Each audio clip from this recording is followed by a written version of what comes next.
अभी मॉर्निंग के 4:30 AM हो रहा है, ओके, और मैं तुम्हारे सामने बैठकर एक वीडियो शूट कर रही हूँ। तुम्हें नहीं लगता कि ऑड है? बिकॉज यूजुअली तुम सब 7-8 बजे तक सोते हैं, राइट? और अगर जल्दी भी उठते हैं तो 6 बजे उठते हैं, बट 4 बजे उठ के कोई वीडियो शूट कर रहा है, why? That is because I was over thinking. यही है ओवर थिंकिंग, जब तुम अपने सोचने के ऊपर कंट्रोल ही नहीं कर पाते। तो आज बात करते ओवर थिंकिंग के बारे में, and I tell you 5 reasons जिसको सुनकर तुम्हें समझ में आ जाएगा कि why you are thinking so much और तुम इसे कंट्रोल कैसे कर सकते हो। देखो, हमारी लाइफ में ना सिचुएशंस हमेशा बदलती रहती हैं। कल तुम किसी और सिचुएशन में थे, आज किसी और में हो, कल कहीं और होगे।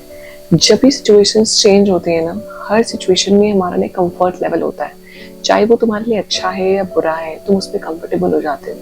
और जब तुम उस सिचुएशन को चेंज करना होता है तो तुम्हारा माइंड ना बार बार उसी तरफ जाता है जहाँ पे तुम पहले से थे, बिकॉज वो एक नोन एरिया है माइंड के लिए। वहाँ के स्ट्रगल्स भी नोन थी, वहाँ के बेनिफिट्स भी नोन थे, और जहाँ तुम हो या आगे जाओगे वो उसके लिए अननोन एरिया है। तो जब माइंड में क्लियर नहीं होता है कि तुम जो करने जा रहे हो वो क्यों करने जा रहे हो, जहाँ जा रहे हो वहाँ क्यों जा रहे हो, जब उसको क्लैरिटी नहीं होती तो it keeps thinking and thinking to avoid mistakes. तो पहला रीजन ओवर थिंकिंग क्यों होती है, to avoid any mistakes. Secondly, हमारे एक नीड होती है जो हर चीज को अपने हाथ में रखना चाहती है।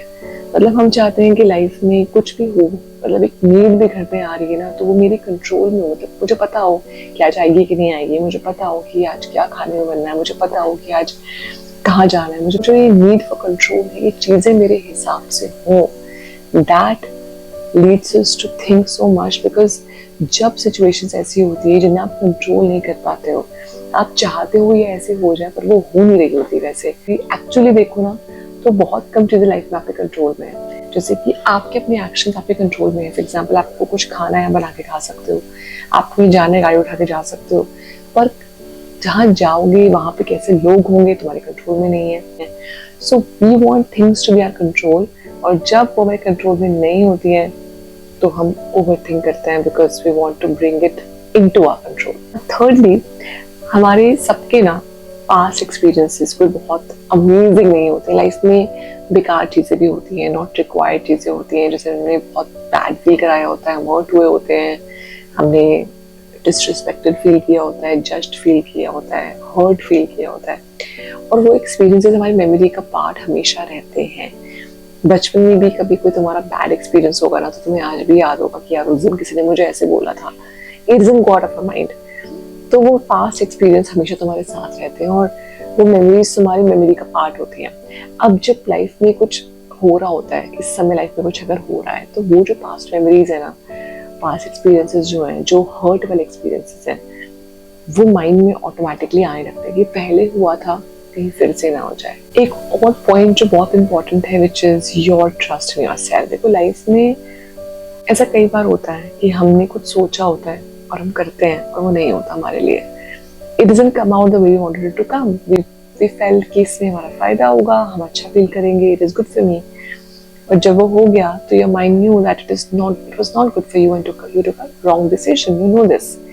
व्हेन यू नो कि यस, मेरे डिसीजंस रॉन्ग रह चुके हैं, और तुम्हें सोचने की जरूरत नहीं होती, it is just part of your system only. Your mind knows it कि तुम पहले क्या कर चुके हो। सो ट्रस्ट जो अपने आप पे होता है ना, वो कम होने लगता है टाइम के साथ। That I make wrong decisions, पहले भी हुआ है, and that low self trust forces you to think again and again that maybe I'm not right, maybe this might not work, let me go to somebody else and ask their opinion.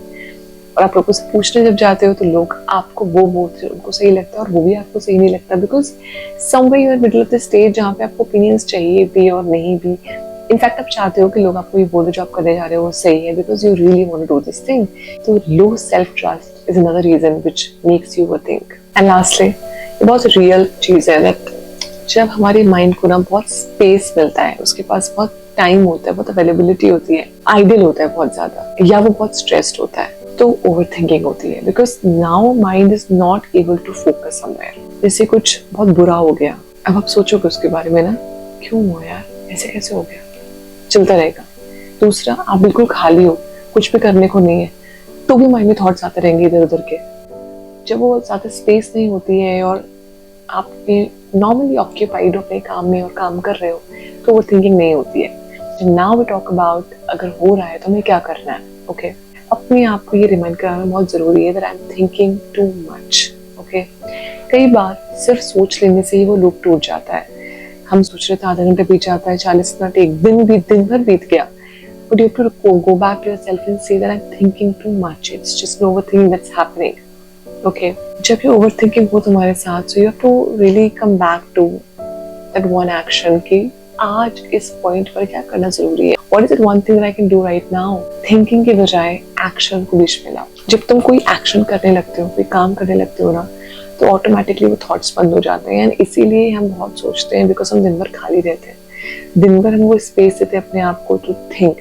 पर जब thoughts चलने शुरू हो, please get up and do something that you can do at that point of time. अपने आप को थोड़ा engage करो। Third which really work for you is कि हमेशा अपनी थिंकिंग के ऊपर ना एक लिमिट लगाओ। जैसे कि ठीक है, I give my self 10 minutes to think about this and then it's over. ये बहुत सारे लोग फॉलो करते हैं। You will hear lot of celebrities, lot of big personalities saying this to you that मैं टाइम लगा के थिंकिंग करती हूँ। मतलब मैं 5 मिनट थिंकिंग करूंगी, 10 मिनट करूंगी, then be over. So I have to give myself that time to just think and then finish it off. So वो time limit बहुत जरूरी है to tell your mind that it's not gonna happen for the complete day and also let you think at the same time. Then next one is the most favorite of mine, which is putting your thoughts on paper. हम सब ने कई बार कोशिश करी है अपनी चीजों को लिखने की, और अगर नहीं करिए तो you should definitely do that. Why? Because जब तक तुम किसी को लिखते नहीं हो ना, अपने माइंड में रखते हो, तो बहुत बड़ा बबल होता है।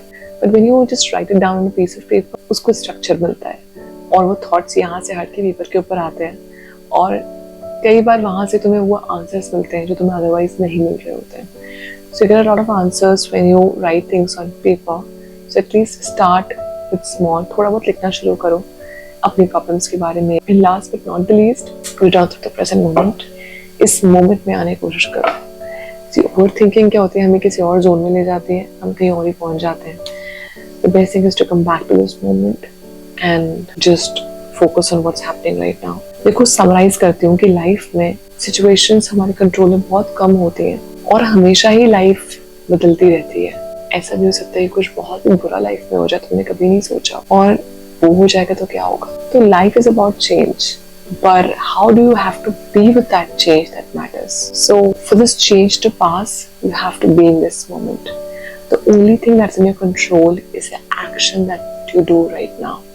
इस समय तुम क्या कर रहे हो, इस समय क्या एक्शन कर रहे हो, इस समय क्या शिफ्ट्स कर रहे हो, इस समय तुम किस चीज को इम्पोर्टेंस दे रहे हो, इस समय तुम कहाँ हो, मैटर करता है। जितना ज्यादा तुम अपने पास्ट और फ्यूचर की मेमोरी से निकलकर प्रेजेंट मोमेंट में आकर जो रिक्वायर्ड है वो करने पर ध्यान दोगे, उतना ही ज़्यादा लाइफ तुम्हारे लिए क्लियर होती जाएगी।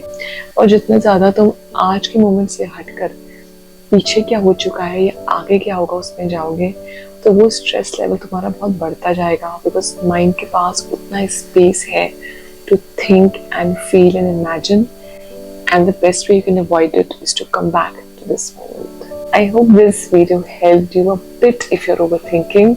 And that's all for now. We'll meet soon in the next video. Till then, bye. Take care and lots of love.